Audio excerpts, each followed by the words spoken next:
সামনের গাড়ি অ্যাক্সিডেন্ট করে, পেছনের গাড়ি অপেক্ষা করে না, পাশ কাইটা কাইটা চলে যায়।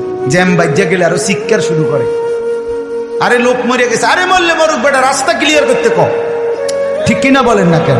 তোর বেটা বেটা কেডা মরছে না মরছে বেটা, এর লেগে বুঝি মানুষের রাস্তা আটকায় রেখে, মানে এই যুক্তি দেখা।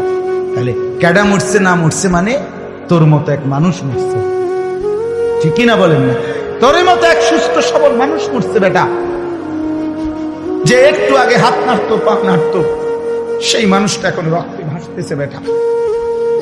ভাবতাও নাই কিসের সময়, কার হাতে সময়? সবাই মেশিনের মতো যন্ত্রের মতো দৌড়াইতেছে। রাস্তায় দেখেন না সিএনজি অটো কি করে সবাই, কারো হাতে সময় নেই। ঠিক কিনা বলেন? কে কাকে ঠেলিলা যাবে, কারো হাতে সময় নেই। কে কার জন্য থামবে? এই জন্য তুমি নষ্ট হয়ে গেলে বন্ধু, কেউ তোমারে ফিরাবার নেই।